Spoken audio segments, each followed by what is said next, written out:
5. In this video I want to talk about 5 of my favorite cities for digital nomads. In the past more than 10 years of nomading, I have been working remotely from something like 50 countries, and I have visited a few hundred cities. In this video I want to talk about only 5 of my favorites for digital nomads. Cities that are just great like cities, and cities that are great for extended stays, because that's exactly what makes a city great for digital nomads. If a city is great for extended stays, for long stays. Number 1 is my absolute favorite, but let's start with the number 5. Tbilisi, Georgia. Tbilisi is the capital of country Georgia. Before going to Tbilisi and to Georgia in general, I was feeling that this is going to be a very Soviet kinda place. I was completely wrong. Tbilisi is very multicultural. Tbilisi is very modern. Tbilisi is very walkable and nice to be.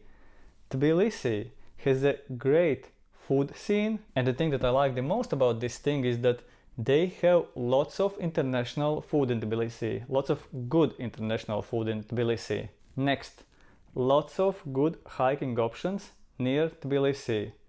Next, the country of Georgia, it's not big.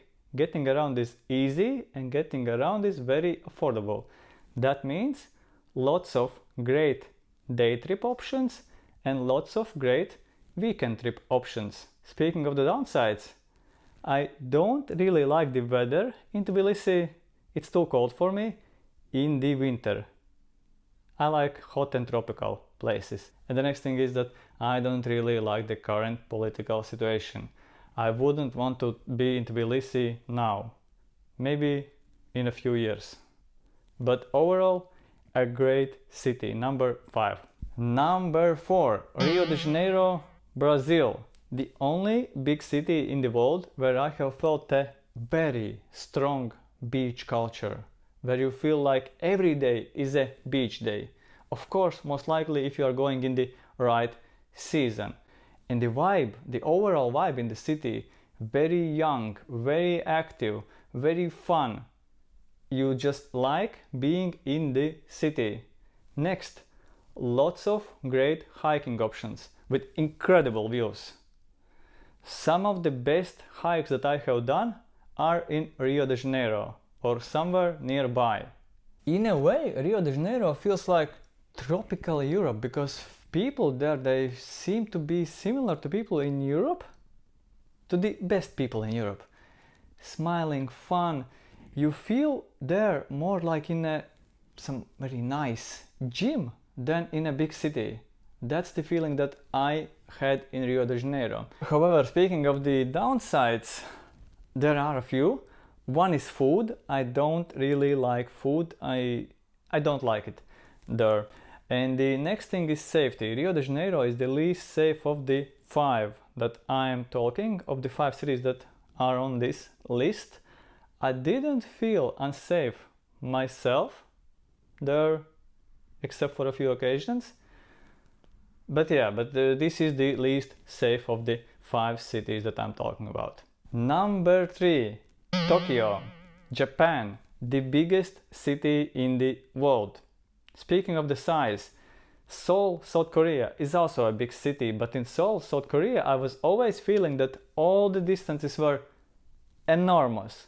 In Tokyo, Japan, I didn't feel that. Tokyo, Japan, I must also add, is the only of these cities that I have been to only for a week, but I felt great there. I felt like this is the best city that I have been to. For nomads, for travelers, for everyone. Big, interesting, convenient, fun, like nothing else. And speaking of convenience, convenience in Japan and in Tokyo is on a completely different level.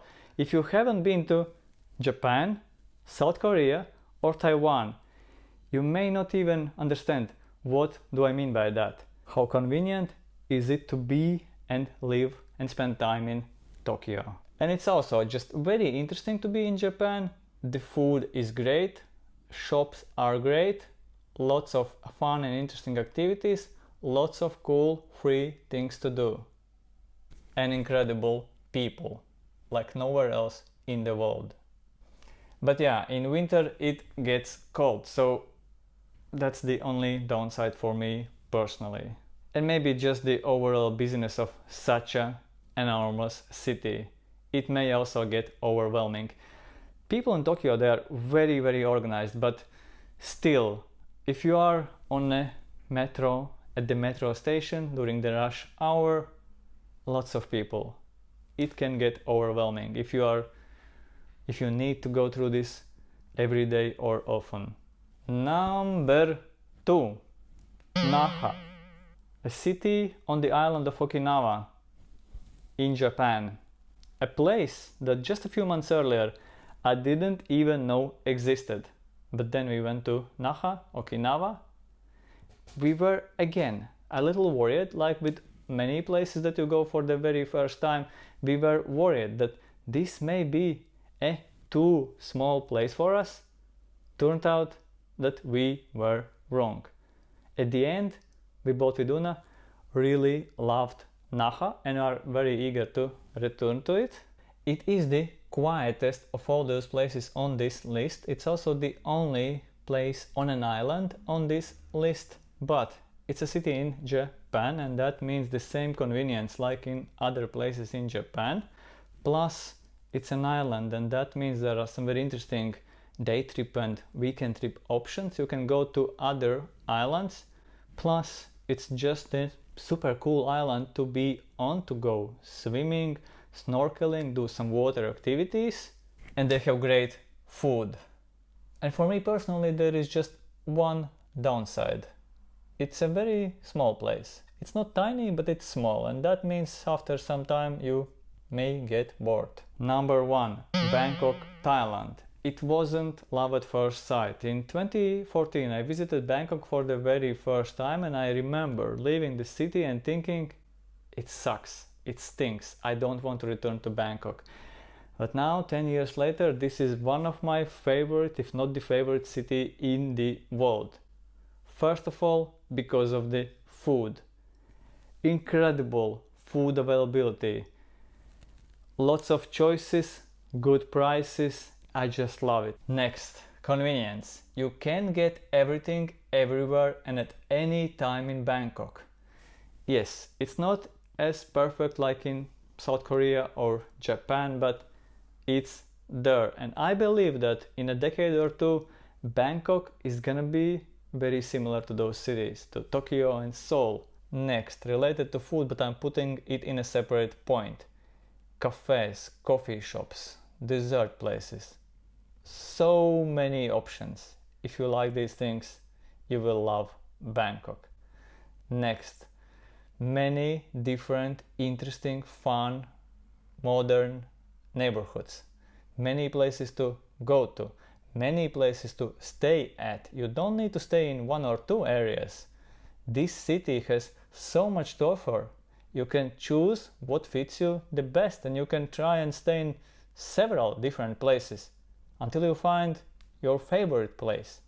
There are lots of areas to choose from. And the last thing that I want to mention is the public transportation, the thing that I didn't like during my very first visit to Bangkok, but I like it now. Getting around in Bangkok by using public transportation is easy. It's easy to find transportation to almost anywhere in the city. The only real downside for me personally in Bangkok is air pollution. At some times during some months it gets crazy, unfortunately, at least now. Hopefully they fix it in the future. That's it for this video. See you soon.